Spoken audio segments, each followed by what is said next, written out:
Ahí está bien la distancia. ¿Sí?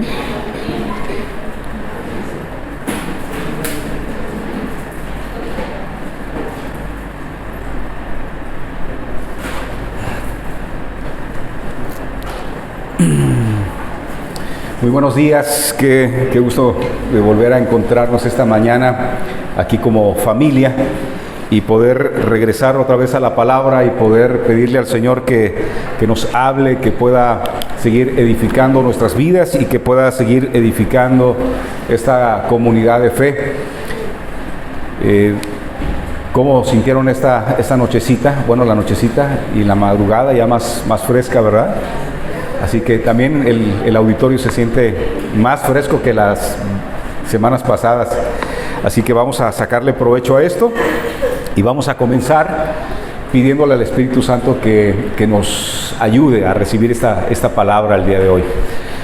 Padre Santo, te damos gracias por tus misericordias y te damos gracias por el Espíritu Santo que has puesto en nosotros y que esta mañana está aquí con nosotros, edificando la iglesia, edificando al cuerpo de Cristo. Te pedimos, Espíritu Santo, que traigas iluminación a nuestro entendimiento, que nos ayudes a comprender lo que tú quieres hacer en nuestras vidas primeramente y lo que tú quieres hacer también como comunidad de fe que tú has apartado para ti.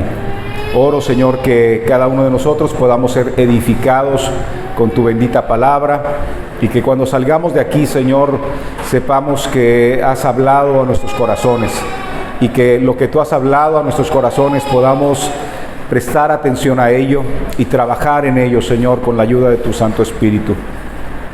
Gracias, Señor, por este día tan maravilloso que tú nos regalas para venir a bendecirte, a reconocer y a declarar, Señor, que, Señor, sin ti nada podemos hacer.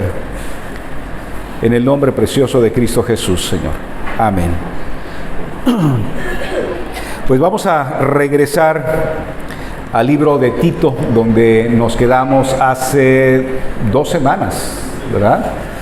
Tito, ahí en el capítulo 1, estamos todavía en el capítulo 1 de esta carta, es una carta. ¿Quién se acuerda quién escribió la carta?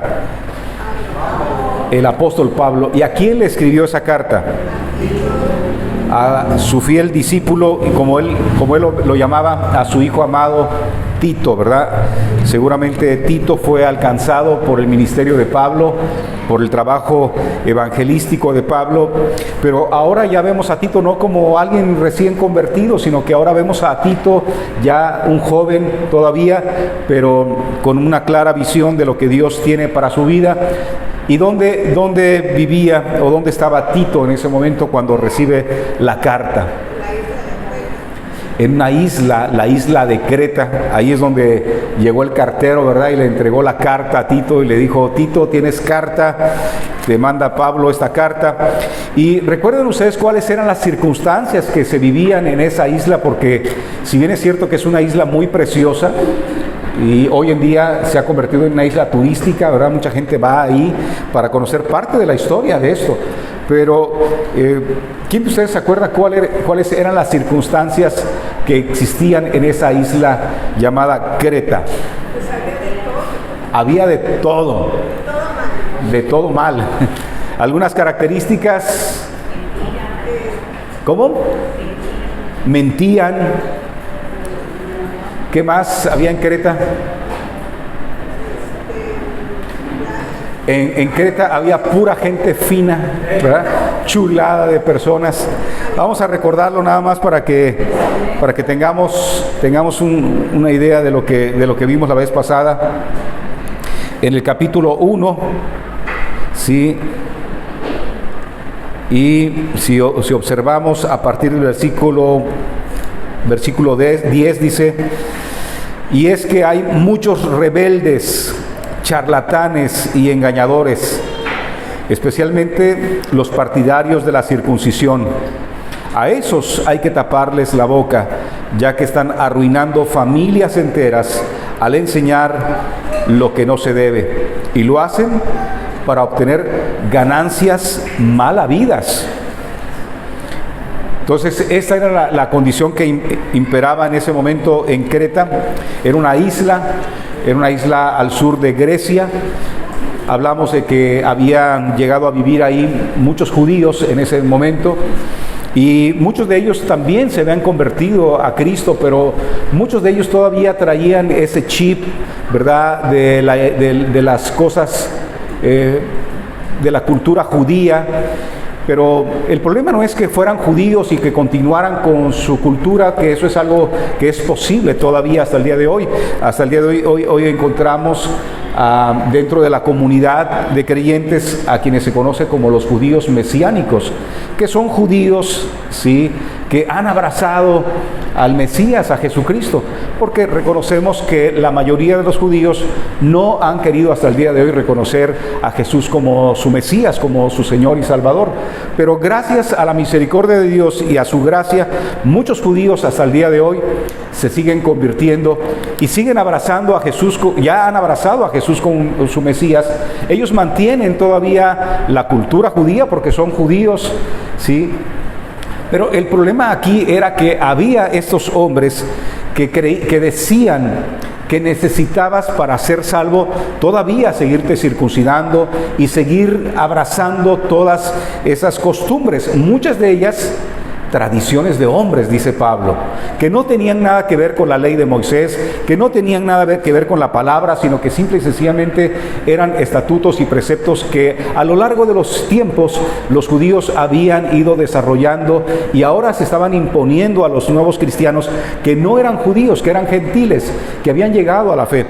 Pero desafortunadamente mezclada estas dos cosas, imagínate este chip judaico o al menos judaizante, mejor dicho, con toda la cultura de esa isla que, como su mismo este poeta había dicho, ¿verdad?, que eran unos mentirosos, ¿sí? Así lo dice el verso 12, fue precisamente, dice uno de sus propios profetas, el que dijo: los cretenses son siempre mentirosos, malas bestias, glotones. Y como para ponerle la cereza ahí en el pastel, perezosos.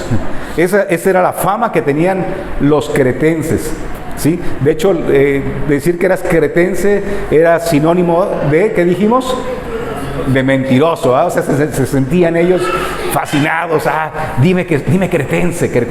¿Quiere decir qué? Pues no de que eres de la isla de Creta, sino que soy mentiroso, ¿verdad? Híjole, somos unos tranzas, somos unos mentirosos. Se sentían orgullosos de esto. Así que vamos a regresar al capítulo 1 y nos vamos a ir al verso 5, porque lo que vimos la vez pasada no era otra cosa más que esta misión que tenía este joven. La verdad que cuando yo vengo leyendo esta carta, yo digo: wow, ese Tito, de veras, mis respetos para ese Tito, ¿sí? Mis respetos para ese Tito, porque yo sé que muchos pastores, muchos predicadores quieren ir a ciudades donde todo está padre, donde la ciudad es bonita, donde hay comercio, ¿verdad?, donde sus hijos pueden ir a buenas escuelas, etcétera, etcétera. Pero cuando tú le dices: a ver, vamos a ir, por ejemplo, a aquellos barrios, ¿verdad?, vamos a los barrios bajos de las urbes. No, hermano, ese no es mi llamado, ¿verdad? O vamos a la sierra acá de Nayarit, allá a los Gavilanes. No sé si alguno de ustedes fue alguna vez a los Gavilanes.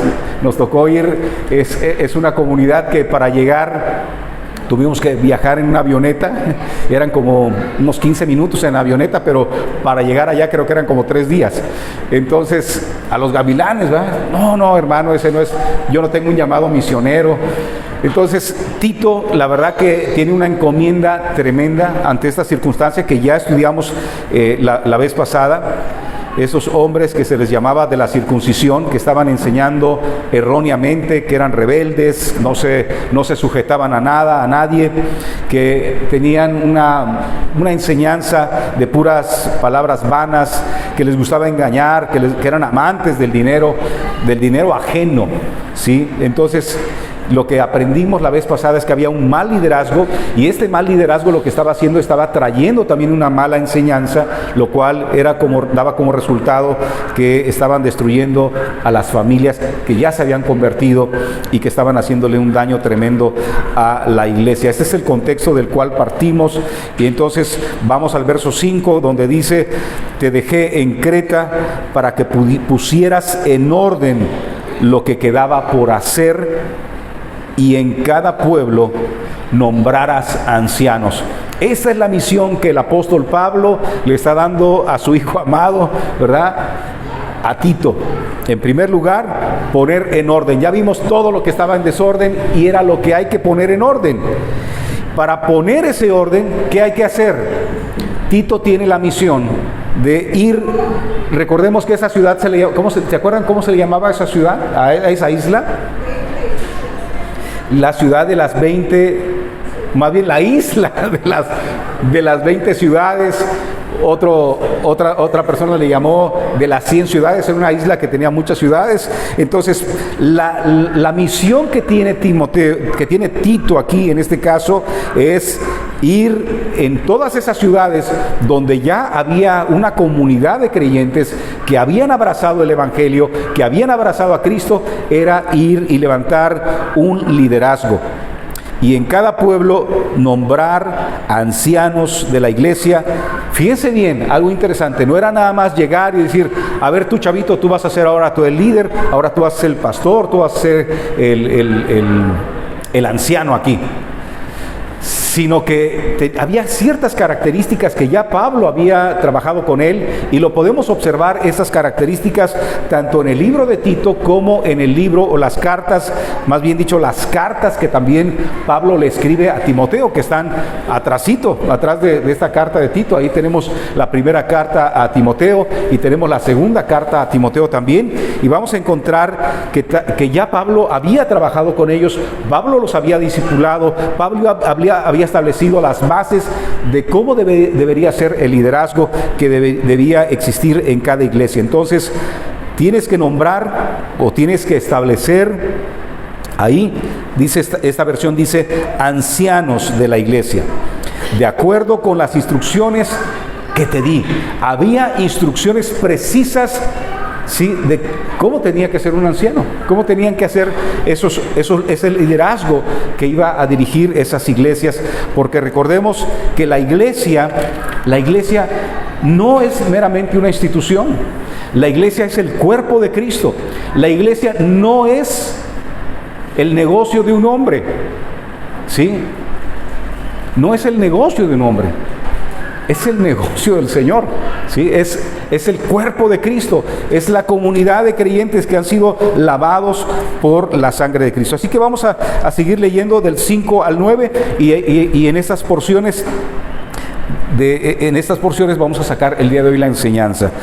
Te dejé en Creta para que pusieras en orden lo que quedaba por hacer, y en cada pueblo nombraras ancianos de la iglesia de acuerdo con las instrucciones que te di. Versículo 6. Vamos a ver qué características debe tener ese anciano.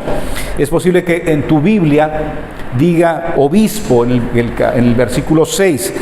Estoy utilizando la nueva versión internacional, y en esta versión vuelve a utilizar el mismo término. El anciano, en otras versiones dice el obispo, debe ser intachable, esposo de una sola mujer.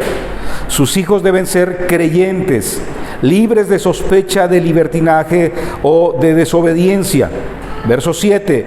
El obispo tiene a su cargo la obra de Dios y por lo tanto debe ser intachable, no arrogante, ni iracundo, ni borracho, ni violento, ni codicioso de ganancias mal habidas. Verso 8. Al contrario, ¿cómo debe ser el siervo de Dios? Debe ser hospitalario, amigo del bien, sensato, justo, santo y disciplinado. Versículo 9. Debe apegarse a la palabra fiel según la enseñanza que recibió, de modo que también pueda exhortar a otros con la sana doctrina y refutar a los que se oponen. En estos cuantos versículos, 9 versículos prácticamente, vamos a encontrar primeramente, ¿sí?, la misión de Tito.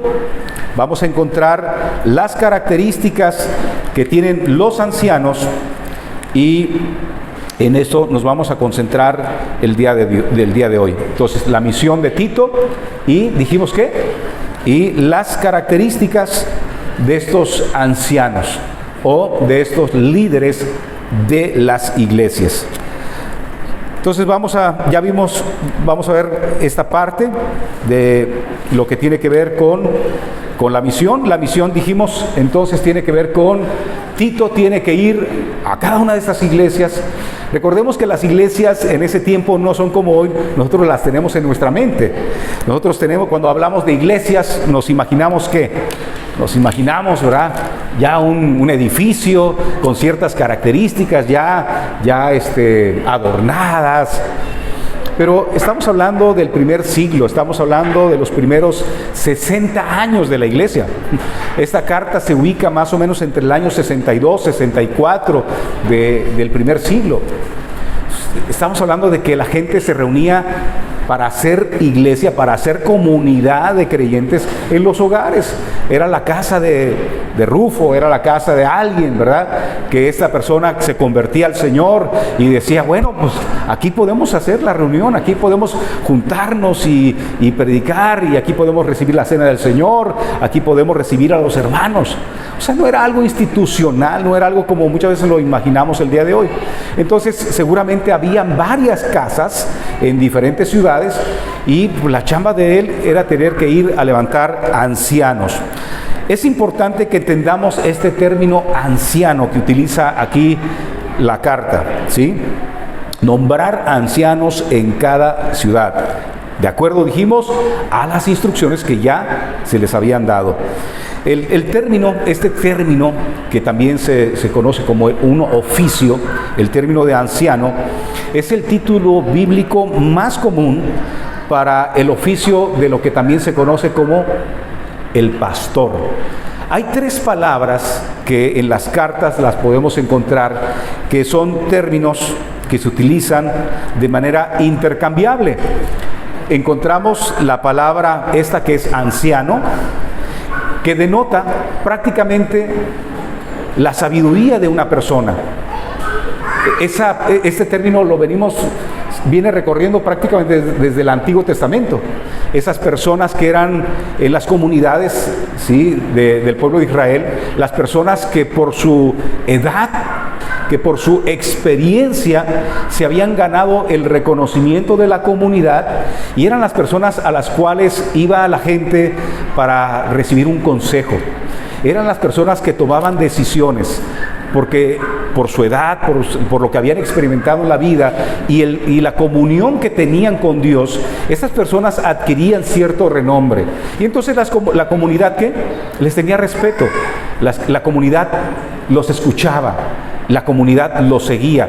Es el mismo término que encontramos para los jueces también en el Antiguo Testamento, y esos hombres de conocimiento. Entonces, en el Nuevo Testamento, Pablo lo utiliza, ¿sí? Hay otra palabra que también aparece, que es obispo, que literalmente la podríamos traducir como supervisor. Esa es una palabra, sí, que nos habla de alguien que también tiene esas características, esas cualidades, pero es una persona que está, ¿qué?, que tiene la capacidad de estar al pendiente de la comunidad, estar al pendiente de lo que está sucediendo, de supervisar que las cosas se estén llevando a cabo, de supervisar que no haya nada que interrumpa el proceso de lo que se está desarrollando, y cuando algo como lo que está pasando aquí no está de acuerdo a la voluntad de Dios, entonces tiene esa característica de poder intervenir, de poder hacer que eso se detenga y pase algo que tiene que ver con lo que Dios ha establecido. Y también encontramos la palabra pastor, ¿sí? La palabra pastor, que tiene que ver más con el oficio, ¿no?, de este personaje, de esta persona que se dedica al cuidado en el campo, al cuidado de las ovejas, al cuidado de un rebaño. El pastor, ¿qué hace? El pastor atiende a las ovejas, les da de comer, las cuida, las saca, ¿verdad? Como dice el Salmo, ¿sí? que nos presenta David. ¿Sí? Ese pastor que va y lleva a sus ovejas a los verdes prados y ahí los cuida, los alimenta. Y también está al pendiente, que cuando viene, decía David, cuando viene el oso, cuando viene el león, cuando viene el lobo, ¿qué hace? Defiende a sus ovejas. Está ahí para cuidarlas, para protegerlas. Cuando la oveja se daña, se lastima una patita o la fiera la ataca, ¿qué hace? Viene y la cura, viene y la atiende. Entonces, estos tres términos los vamos a encontrar en las cartas de Pablo: anciano, obispo o supervisor y pastor. Si me acompañan a Hechos capítulo 20, versículo 28, ahí vamos a encontrar una muestra de esto. Hechos capítulo 20, versículo 28. Observen muy bien, ¿sí?, lo que en este caso, ¿sí?, hay una indicación muy importante aquí en Hechos capítulo 20, versículo 28 dice, ¿ya llegaron todos? Hechos 20, 28. Ok. Hechos 20, 28 dice, tengan cuidado de sí mismos y de todo el rebaño sobre el cual el Espíritu Santo los ha puesto como, ¿cómo dice tu Biblia? Como obispos. ¿Para qué? Para pastorear la iglesia de ¿quién? La iglesia de Dios. Y aquí es donde tenemos que hacer énfasis. La iglesia es del Señor, no es del obispo, no es del pastor, no es del anciano. La iglesia es del Señor. Entonces, la chamba que tiene es pastorear la iglesia de Dios, que Él dice, Él adquirió con su propia sangre. Todos los que estamos aquí, si es que hemos rendido nuestra vida a Cristo, si es que lo hemos aceptado como Señor y Salvador, hemos sido lavados de nuestros pecados por la sangre que fue vertida en la cruz del Calvario. Le pertenecemos a Cristo. Le pertenecemos a Cristo, no a un hombre. La iglesia no le pertenece a un hombre, le pertenece a Cristo. Cristo es el dueño y amo y Señor de nuestras almas. Entonces, ese dueño y Señor de nuestras almas, lo que ha hecho es que ha llamado, ¿sí?, o le ha dado la oportunidad a hombres pecadores como tú y como yo, de tener la oportunidad de cuidar y pastorear a su rebaño, a esta comunidad de creyentes, hombres y mujeres de diferentes razas, de diferentes circunstancias sociales, económicas, porque la iglesia, ¿sí?, está compuesta de hombres y mujeres de todos los estratos, ¿sí? Entonces, esta advertencia es muy importante. Dice, ten cuidado.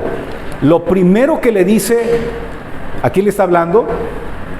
Pues le está hablando a esos ancianos, le está hablando a ese liderazgo, a estos obispos. Lo primero que le dice es, ten cuidado de ti mismo. Y luego dice, y de todo el rebaño sobre el cual el Espíritu Santo te ha puesto. Esto es interesante. Entonces, estos términos se usan de manera intercambiable y los vamos a encontrar ahí, pero son parte del oficio de lo que Dios ha dado a la iglesia. También en otra parte lo encontramos como un don, ¿verdad?, como un regalo, los pastores, ¿sí? Entonces, la chamba de Tito es ir a nombrar pastores. Ahora, ¿qué clase de pastores tiene que nombrar Tito? Porque si viviéramos en el día de hoy con la concepción de lo que tenemos el día de hoy, seguramente pensaríamos, bueno, pues tiene que ser alguien que tenga habilidades administrativas, tiene que ser alguien que tenga cualidades de liderazgo, ¿verdad? Que sea bueno para hablar, que sea bueno en la retórica, que tenga cualidades que la gente siga. Porque el término liderazgo hoy en día se utiliza prácticamente como alguien a quien la gente lo sigue, sencillamente. Un líder es alguien de influencia que la gente lo sigue. La pregunta es, ¿nomás con que la gente lo siga? ¿Eso es suficiente para que para que sea un líder, para que sea un pastor, un anciano, un obispo ahí en la iglesia? Vamos a ver, entonces, vamos a entrar al segundo punto y vamos a ver cuáles son las características que deben de tener estos siervos de Dios, que son los que van a ¿qué? A pastorear la iglesia, a cuidar la iglesia, a supervisar la iglesia, a llevarla a esos pastos verdes, a dirigir los pasos de estas comunidades hacia el crecimiento de la obra de Dios. ¿Sí? Y lo primero que observamos ahí en el versículo 6, dice, el anciano debe de ser, ¿cómo? ¿Cómo dice tu versión? Irreprensible. El anciano debe ser irreprensible. Esta versión que yo estoy utilizando hoy dice, debe ser irreprochable. Hasta la palabra suena fuerte. Irreprensible, irreprochable. ¿Será entonces que el anciano, el pastor de una iglesia, de una comunidad de creyentes, debe ser perfecto? ¿Sí? ¿Será eso lo que nos está diciendo? Porque si es eso, la verdad, híjole, qué estándar tan más tremendo. Y la verdad es que nadie lo podría llenar. Si fuera una persona que es perfecta, nadie podría llenar esos zapatos, porque esos zapatos solamente los calzó nuestro Señor Jesucristo. Porque la Escritura dice que todos hemos pecado. Todos. Dice, no hay ni un justo. No hay quien quiera hacer lo bueno. Y el único que no cometió pecado sobre la faz de esta tierra fue nuestro Señor Jesucristo. Sin embargo, fíjense bien, a pesar de que fue el hombre más justo y sin pecado sobre la faz de la tierra, ¿no lo acusaban de borrachín? Ah, míralo, ahí se junta con esos borrachos. ¿No lo acusaban de que se juntaba con mujeres adúlteras? Ah, mira, anda yendo ahí con las mujeres adúlteras. ¿No lo acusaban que iba y se juntaba con, por ejemplo, con esos cobradores de impuestos? Mira, anda ahí haciendo fiestas en la casa del cobrador de impuestos. Y recordemos que en aquel entonces, el siglo I, el cobrador de impuestos, la prostituta y el borracho eran las personas de la peor reputación. Sin embargo, Jesús dijo, yo he venido no a los sanos, yo he venido a los enfermos. Y por eso es que Jesús iba y visitaba a esas personas, porque sabía que ellos eran los que tenían necesidad de salvación. Si tú no tienes necesidad de salvación, no estás enfermo, no tienes necesidad de un médico. Entonces, Jesús fue una persona sin pecado, sin embargo, las personas lo acusaban de cosas que eran injustas.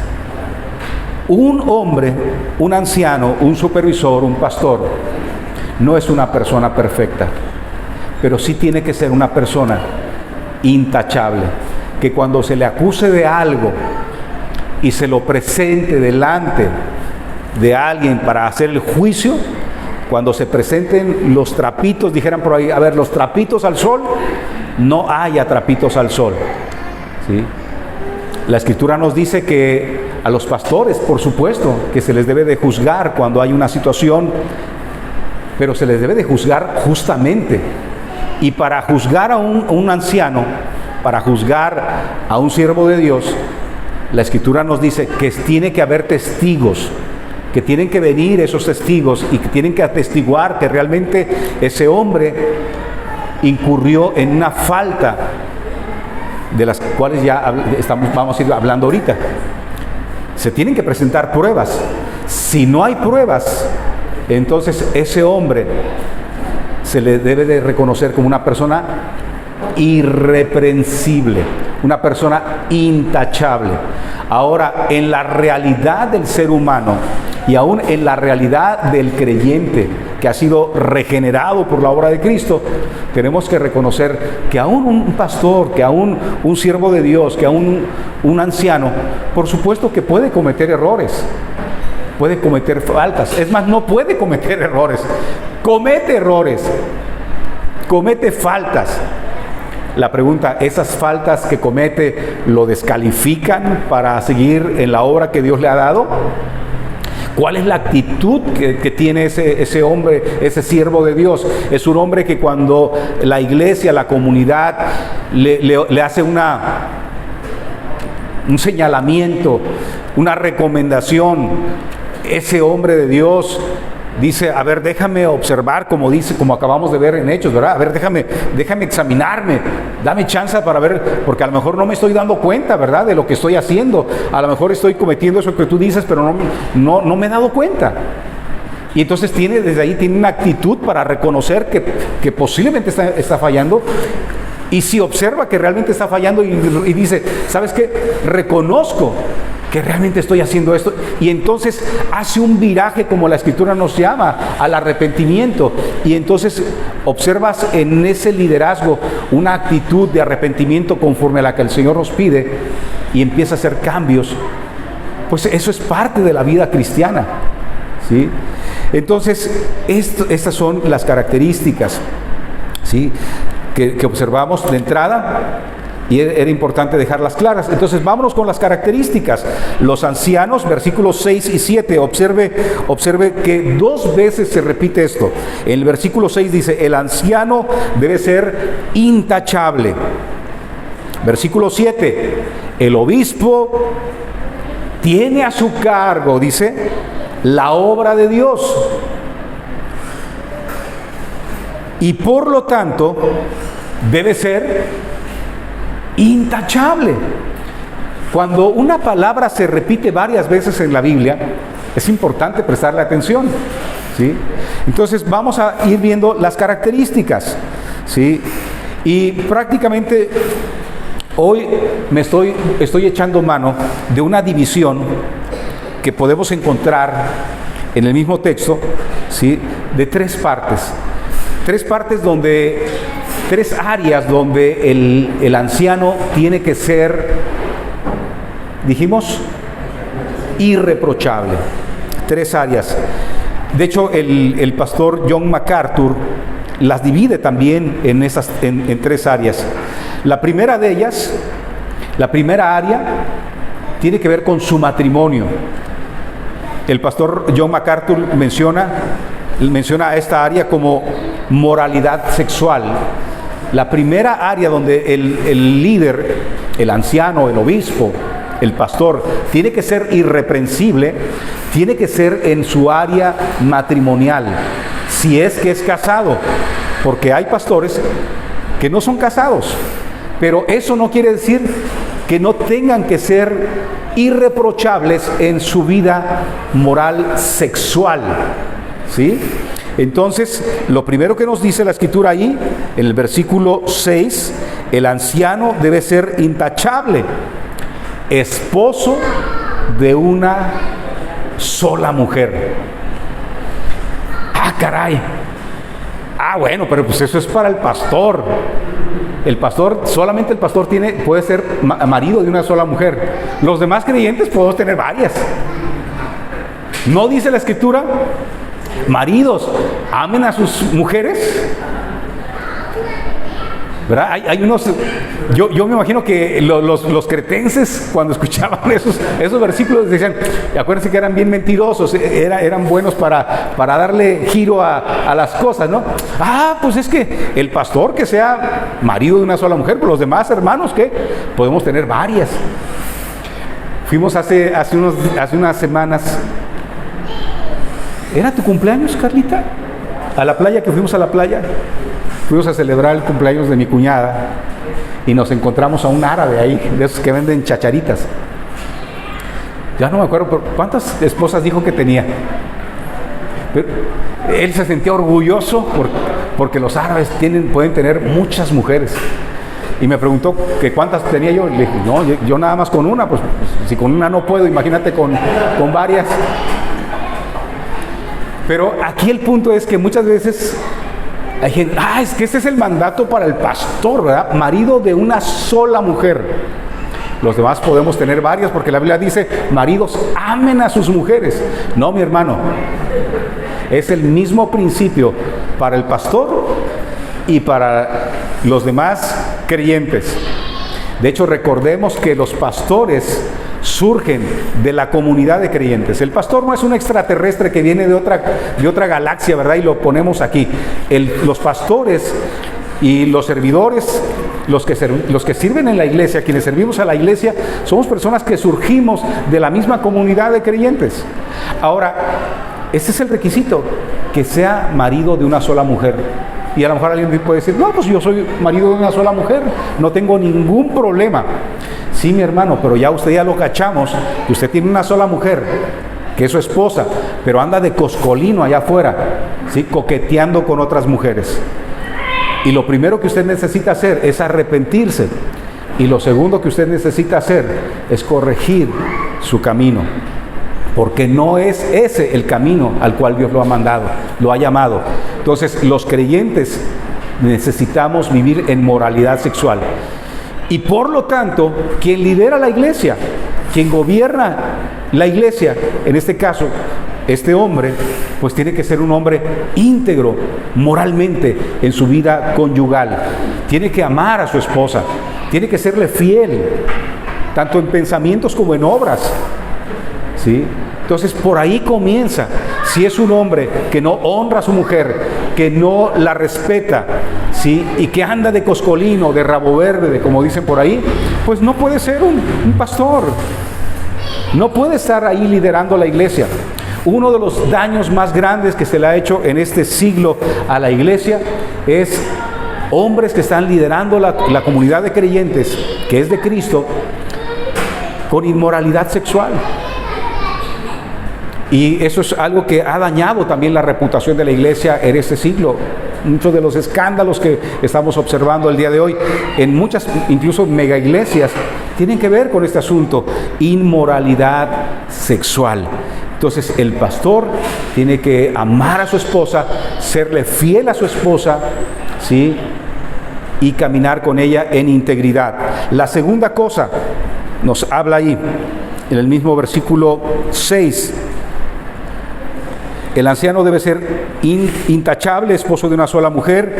Sus hijos deben ser creyentes, libres de sospecha de libertinaje o de desobediencia.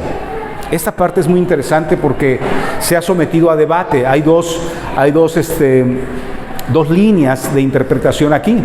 Porque pareciera ser, a simple vista, pareciera ser que lo que está diciendo es que el pastor debe tener hijos que sean pues creyentes, o sea, en ese sentido que sean salvos, que hayan sido, que estén siguiendo al Señor. Y hay quienes sostienen esta tesis que sí debe ser así. Por lo tanto, si sus hijos no son creyentes, él no puede ser un pastor. Hay otra línea que sugiere que la frase o la palabra que se utiliza ahí, que se traduce como hijos creyentes, no necesariamente está hablando de hijos que han sido conversos, ¿verdad? Porque ningún padre puede convertir a un hijo. O sea, yo no tengo la facultad para convertir a mis hijos en creyentes. Lo que se me ha encomendado a mí es guiarlos por el camino de la fe y orar por ellos, instruirlos en la palabra de Dios. Pero la salvación y la obra de redención es una obra que le corresponde solamente al Espíritu Santo. Y esperamos que en la gracia y la misericordia del Señor, el Espíritu Santo pueda obrar en la vida de nuestros hijos y que nuestros hijos, llegado algún momento, ellos puedan tomar la decisión de reconocer a Cristo Jesús como el Señor de sus vidas. Basado en esta versión, creyendo que la palabra no necesariamente es hijos creyentes, sino más bien hijos fieles, que sean fieles, ¿sí? En este sentido, obedientes a sus padres, hijos que puedan responder de una manera como se les ha venido instruyendo. Es que se espera, eso sí se espera, que el pastor, que el anciano, ¿sí? o el obispo, pues pueda tener su hogar, y ese es el segundo de los aspectos de irreprensibilidad, ¿sí? Que su paternidad sea una paternidad o un liderazgo familiar probado, ¿sí? ¿Por qué es importante esto? ¿Por qué es importante que este hombre esté probado primeramente en casa? con su esposa, con sus hijos, que sus hijos le obedezcan, que sus hijos tengan ciertas características, ¿verdad? Yo sé que hay una gran demanda, una tremenda presión muchas veces en la vida de los hijos de los pastores, porque queremos que los hijos del pastor sean como el pastor. A veces pasa con los hijos del pastor como con los hijos de los cantantes o de los actores. ¿No se han puesto ustedes a pensar que a veces, por ejemplo, queremos que el hijo de José José, por ejemplo, sea igualito que José José, que cante igualito que José José? Y cuando el hijo de José José de repente no canta igualito que José José, como que nos desanimamos. Ese no es mi hijo. No, ese no la hace. O un actor, ¿verdad? Sabemos que la mayoría de los actores son así guapetones y tienen su perfil así, y de repente cuando el hijo o la hija no sale como el actor, no, ese sí que no. Pero aquí hay una demanda mayor, por supuesto, porque Dios espera que nosotros como padres instruyamos a nuestros hijos en la justicia del Señor. Entonces, deberíamos estar haciendo lo mejor posible de nuestra parte. Ahora, por supuesto que hay una parte que le corresponde a esos hijos, ¿sí? Esos hijos, esperamos que con la ayuda del Señor y la gracia del Señor respondan primeramente al Señor y puedan empezar a caminar en los caminos de Dios. A veces no pasa así. Hay pastores que tienen 3, 4 hijos, y de los 3, 4 hijos, 3 caminan bien, y hay uno que de repente, híjoles. La pregunta es, ¿eso lo descalificaría al pastor? Pues hay una controversia, y no me voy a meter esta mañana ahí porque no saldríamos de ese asunto. Lo que sí se espera es que el pastor pueda trabajar y ser fiel primeramente en su hogar. Vamos a 1 Timoteo, ¿sí? Recuerden que lo que le está diciendo a Tito es, lo que Tito la encomienda es que este pastor debe tener hijos que sean fieles, vamos a decirlo así, fieles a sus padres, fieles al Señor, fieles a sus padres, libres de sospecha de libertinaje. Un pastor que tiene hijos que andan en libertinaje, ¿sí? Que se sospecha de que andan en borracheras, que andan metidos en cosas tremendas, pues en este caso ese hombre debería estar dedicado más tiempo a sus hijos más que a la iglesia, en todo caso. 1 Timoteo capítulo 3 versículo 4 y 5 dice lo siguiente. 1 Timoteo capítulo 3 versículo 4 y 5 dice así: debe gobernar bien su casa y hacer que sus hijos lo obedezcan con el debido respeto. Estas son marcas importantes, ¿sí? Son marcas importantes, ¿sí? Nuestros hijos, en este caso, deberían ser personas que al menos están escuchando nuestra voz, que son respetuosos, que si tienen luchas, porque recordemos, hablábamos cuando vimos el libro de Efesios, que una de las luchas más grandes que tiene el joven, pues es la rebeldía. Es la etapa donde hay una lucha tremenda con la rebeldía en muchos de ellos. Pero la idea de trabajar en sus vidas, en su corazón, es que los padres podamos ganarnos su confianza y podamos ganarnos su respeto, ¿sí?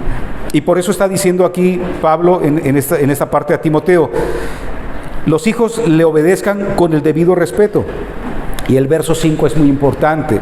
Dice, porque el que no sabe gobernar su propia familia, ¿cómo podrá cuidar de la iglesia de Dios? Si no sabe gobernar su propia casa, si no la puede tener en orden, si no la puede tener bajo un principio de respeto y de comunidad, pues va a ser muy difícil que la comunidad de fe también lo respete. Va a ser muy difícil que los creyentes puedan obedecerlo, que puedan seguirlo. Va a haber contradicción.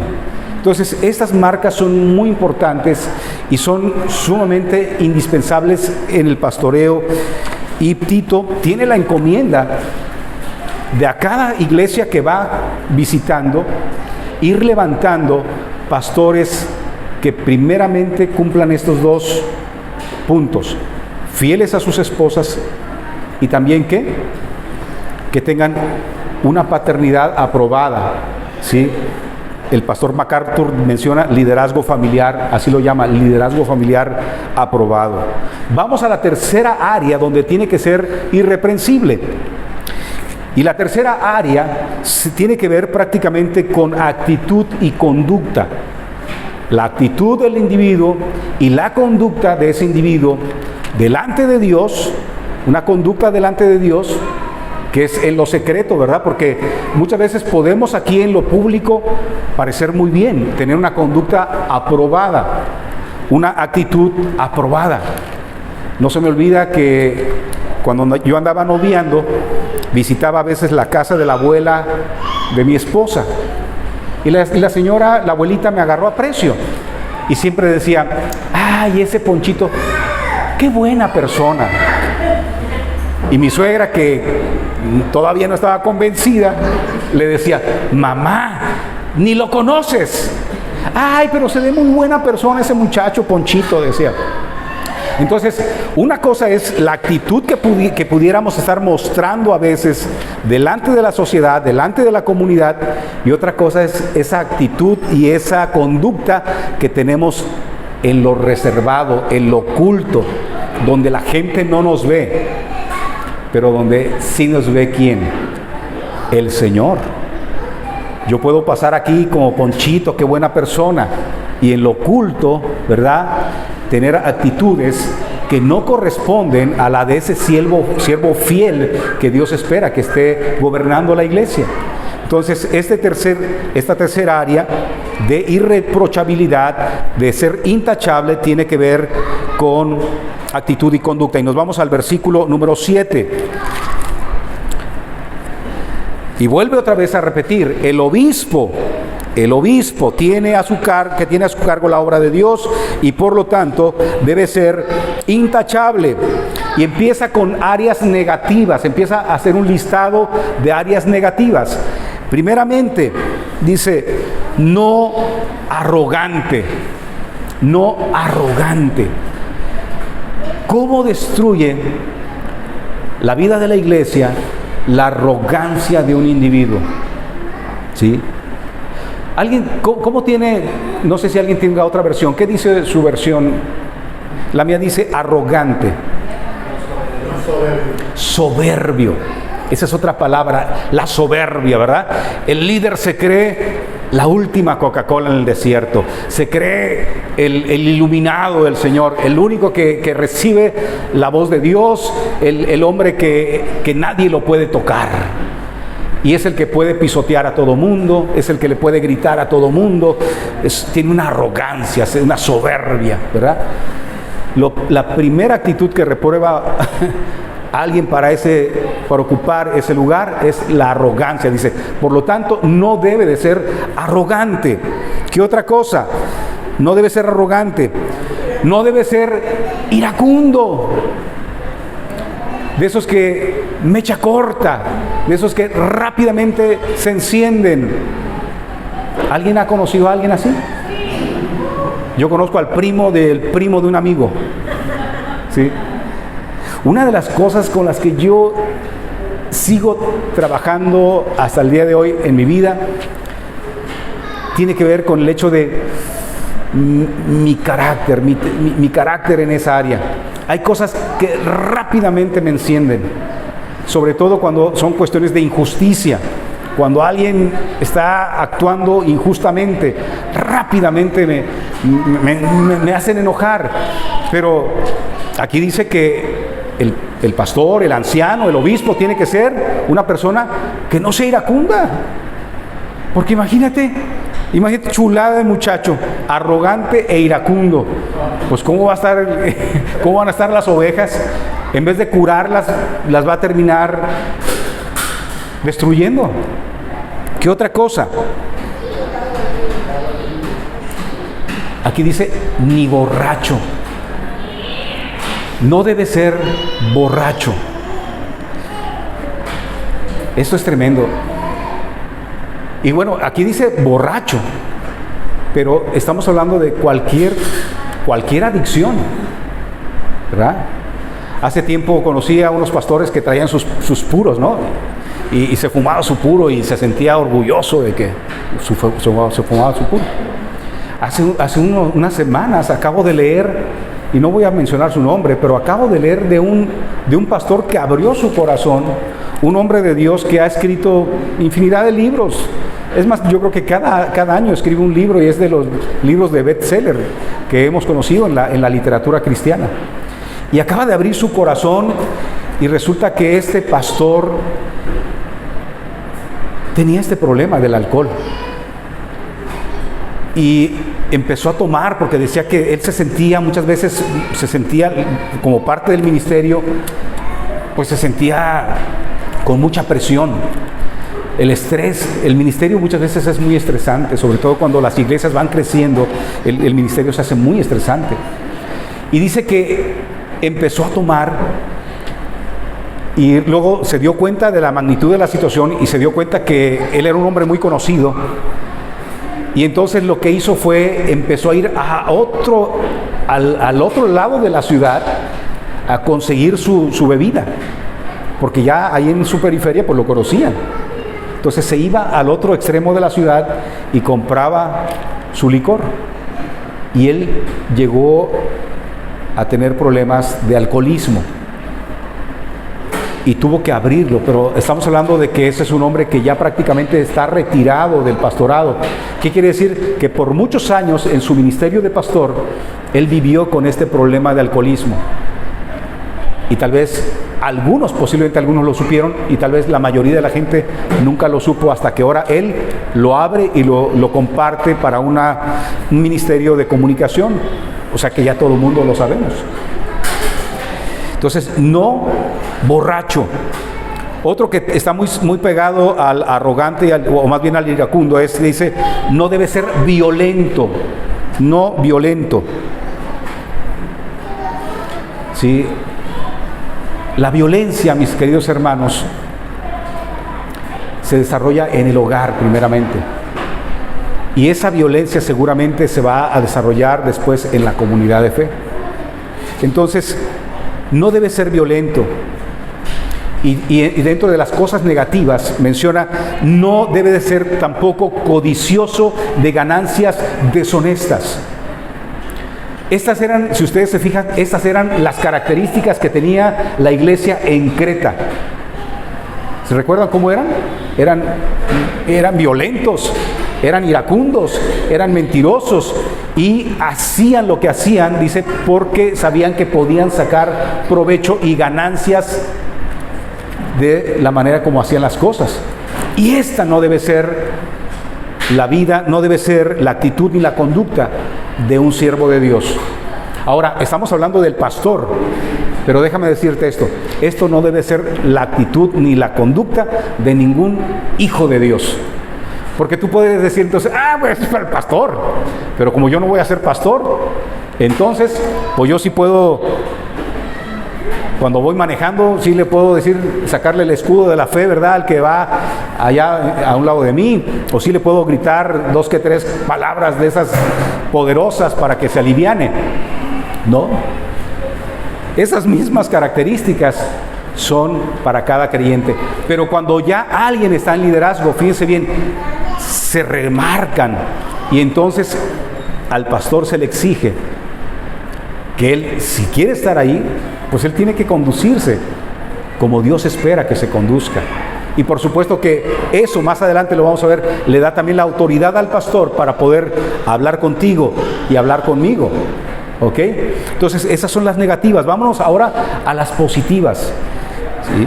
El versículo 8 dice, no, como no debe haber estas cosas, al contrario, comienza diciendo el versículo 8, debe ser hospitalario, amigo del bien, sensato, justo, santo y disciplinado. ¿De qué nos habla esto? Esto nos habla, de entrada, hospitalario. Pues debe ser un hombre, ¿verdad?, que está dispuesto a abrir su hogar. Ahora, las circunstancias en las cuales fue escrito esta hospitalidad en algunos casos son diferentes a como vivimos hoy. Recordemos que está hablando en primer lugar de hospitalidad para aquellos que iban predicando la palabra de Dios. Y en los tiempos antiguos, pues no había hoteles como hoy encontramos. Había ciertos lugares que recibían y hospedaban personas, pero por lo regular, ir viajando, por ejemplo, para llevar el evangelio de una ciudad a otra, representaba mucho peligro, porque te podían asaltar, te podían matar. Ahí tenemos la parábola, ¿verdad?, que contó Jesús de este hombre que le pusieron una pela y lo dejaron ahí medio muerto. Así eran normalmente los caminos y los lugares para llegar de una ciudad a otra. Entonces, un pastor, un anciano, pues era el primero que tenía que estar dispuesto para abrirle las puertas a aquellos hombres que iban llevando el evangelio y que eran desconocidos muchas veces. Porque muchos llevaban, como en este caso, Pablo llega con esta carta, con los de Creta. Y era la carta del apóstol Pablo, apostillada, ¿verdad? Ahí con el sello de garantía. Pero muchos iban de paso y muchas veces no llevaban algo así. Entonces se requería que tuvieras confianza y que pudieras arriesgarte a hospedar a alguien que realmente era un mentiroso y que pudiera hacerte daño a ti y a tu familia. Entonces, un hospedador. Para nosotros el día de hoy, pues lo que nos habla es que tenemos que estar abiertos para recibir a la gente que viene de la comunidad, ¿verdad? Que tocan a tu puerta para ir a recibir un consejo, que muchas veces te llaman en la madrugada porque resulta que se enfermó y está en el hospital o que algo está pasando. Entonces, estar abierto a escuchar a tu gente, a tu comunidad, amante de lo bueno. Hay algunos pastores que dicen, sí, yo soy amante de lo bueno, traigo mi Rolex, ¿verdad? Mi BMW. No se refiere a eso. Estamos hablando que tiene que ver con que tenga que ser un amigo del bien, que le guste hacer el bien a los demás. Esa es una característica muy importante. Prudente, la prudencia, mis queridos amigos y hermanos, ¿cuánta falta hace? Ser prudente, hoy en día muchas veces la imprudencia muchas veces está destruyendo relaciones, destruye iglesias, porque a veces decimos cosas que no tenemos que decir, actuamos de maneras imprudentes cuando no tendríamos que actuar ahí, en lugares donde no tendríamos que actuar. Entonces daña la reputación y daña la vida de la iglesia. Lo justo, ¿sí? Tiene que ser justo. Al hacer un justo juicio, justo con lo que, con los demás. ¿Sí? Hace tiempo me comentaron de un hermano que llegaba a una carnicería, aquí con un carnicero, ¿no? Y me das 1 kilo de carne, y le entregaban el kilo de carne y desaparecía. Y entonces la primera vez dijo el hermano, bueno, pues que Dios lo bendiga, ¿verdad? Estoy bendiciendo a mi hermano con 1 kilo de carne. El carnicero le dijo. Luego regresó después al poco tiempo y otra vez su kilo de carne. Y cuando menos se volteaba el carnicero, desaparecía este hermano con el kilo de carne. Y así lo hizo varias veces hasta que un día ya lo cansó. Y le dijo, y entonces antes de que desapareciera, lo agarró y le dijo, a ver, hermano, mire, hermano, usted y yo somos hermanos en la fe, pero no en la carne. El kilo de carne cuesta tanto, o sea, que tiene que pagarla, ¿verdad? Entonces, muchas veces gente que está en el liderazgo no es justa y quiere aprovechar su posición, su liderazgo, para sacar ventaja de los demás. Si el pastor va a que le hagan un trabajo, tiene que pagar lo que es justo, a menos que quien le está prestando el servicio le diga, ¿sabe qué, hermano? Permítame bendecirlo. Ah, ok. Muchas veces utiliza el puesto para manipular a las personas y que hagan cosas a su favor, pero eso no es justo. Entonces, él es el primero que tiene que poner la muestra de ¿qué? De vivir una vida de justicia, de hacer lo que es justo delante de Dios y delante de los demás. Y vamos por lo otro, dice que tiene que ser santo. Y esta tiene que ser una marca y uno de los principios que rigen la vida de la iglesia, la santidad. ¿Sí? ¿Qué quiere decir santo? Que ya lo tienen que poner en un nicho aquí en el edificio, ¿verdad? El santo hermano. No, la palabra santo quiere decir apartado. Y este apartado, el primero que lo hizo fue el Señor, porque dice la Escritura que nosotros estábamos muertos en nuestros delitos y pecados. Y el Señor, cuando nos vio así y tuvo misericordia de nosotros, lo que hizo fue, nos sacó del lodo cenagoso, dice, y nos trajo a su reino amado. Eso es, nos aparta, nos saca de la vida de pecado y nos trae a su vida de santidad. Nos trae a su reino donde hay justicia, donde hay prudencia, donde hay amor, donde hay todo esto. Entonces, el pastor tiene que vivir en santidad, y esta santidad engloba todo lo que estamos hablando. Pero esto me hace pensar que si no tenemos esta mentalidad, si no tenemos este chip de lo que Pablo le está diciendo a Timoteo, pues nos vamos por la vía libre de lo que es la mentalidad del mundo. Pues que sea un buen administrador, que saque bien cuentas, ¿verdad? Que sea bueno para atraer gente, que sea bueno para dar buenos discursos, un liderazgo como en el mundo, con cierta fama, con cierto prestigio. ¿Y la santidad? No te preocupes, con que él llene la iglesia está bien. Y esto me recuerda cuando hubo un presidente en los Estados Unidos llamado Bill Clinton, que incurrió en un acto donde prácticamente lo encontraron en inmoralidad sexual. Pero yo recuerdo que empezaron a salir las notas en el periódico, que lo importante no era, esa era su vida privada. Lo importante no era eso, lo importante es que este líder de la nación llevara a la nación por el éxito económico, que tuviera buenas relaciones con otros países. Y si él podía lograr eso, pues ¿qué importaba? Eso era un asunto personal, de su vida privada, que lo arreglara él ahí en su vida personal. ¿Sabe qué, mi hermano? Esto no puede ser en la iglesia. En la iglesia el líder tiene que vivir en santidad, porque lo que él vive, si él no vive en santidad, esto afecta su vida, afecta su familia y afecta la reputación del Señor y la reputación de la iglesia. Porque lo primero que dice la gente es, a ver, espérate, pues no que es cristiano. Y deja tú ya que sea cristiano, ¿verdad? El feligrés ese que va cada domingo, es el pastor. No, el pastor debe vivir de cierta manera. Sí, pero pues eso no importa. Lo que importa es que dé resultados, ¿verdad? Algo que se conoce como el pragmatismo de este siglo, donde lo importante son los resultados. No, lo importante no son los resultados. Lo importante es su vida primeramente, su relación con Dios y lo que Él está provocando en su comunidad, en la comunidad del Señor. Por eso, alguien dijo lo siguiente: es mejor un predicador promedio con un carácter impecable que un predicador talentoso con un carácter cuestionable. Se lo voy a repetir nuevamente.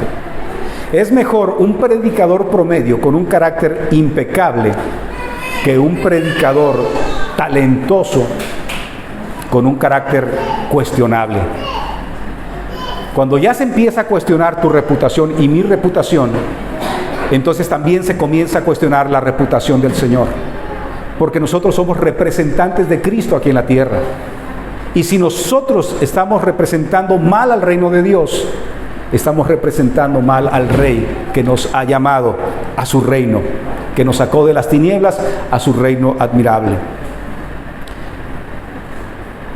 El versículo 9, vamos a cerrar aquí, dice: debe apegarse a la palabra fiel, según la enseñanza que recibió, de modo que también puede exhortar a otros con la sana doctrina y refutar a los que se oponen. Este nos va a servir como puente para la semana que viene, para entrar al capítulo 2. Lo vamos a dejar pendientes. Entonces, para cerrar, queridos hermanos, tal vez tú te preguntes, está bien, todas esas características, qué bueno que las volvemos a escuchar, qué bueno que las volvemos a leer, pero ¿de qué me sirve conocer estas características si yo no voy a ser el pastor? O si yo no soy el pastor. Tal vez tú te preguntes. Pero aquí es donde viene una aplicación práctica. Y tenemos que recordar en primer lugar que estas características no son exclusivas del pastor, no son exclusivas del obispo, no son exclusivas del anciano, que dijimos que esos tres términos son genéricos, se utilizan para la misma persona. Estas son características y marcas que deben de, sellos que deben de ser marcas en la vida de todo creyente. ¿Y por qué creo que estas cosas es importante que tú las conozcas, las sepas? Porque esta es una iglesia que está en desarrollo. Esta es una iglesia que está en crecimiento. Esta es una iglesia que yo creo que tiene que seguir levantando más pastores. Porque la iglesia, lo recomendable es que haya varios pastores. Si ustedes se fijan y leen la carta a Tito, en Tito no aparecen los diáconos. Los diáconos aparecen en la carta a Timoteo. Dicen los expertos o dicen los estudiosos que posiblemente no aparezca este asunto de los diáconos porque Pablo está yendo a la médula de la situación que vivía la iglesia de Creta. Y la iglesia de Creta tenía cosas pendientes. Tenía que empezar por lo primero. Y lo primero era ¿qué? Levantar ancianos.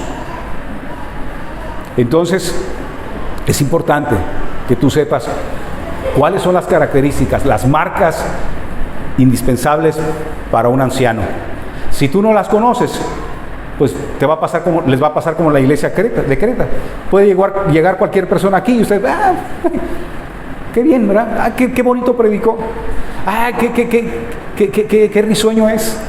Mira qué éxito tiene. Y a lo mejor estar dejando semillas que no corresponden a la verdad del evangelio. Estar dejando división, empezar a dejar división, empezar a crear por aquí ciertos conflictos. Pero jijiji, jaja, todo suena bien. Qué padre, ¿verdad? Entonces, de entrada es porque ustedes las tienen que conocer.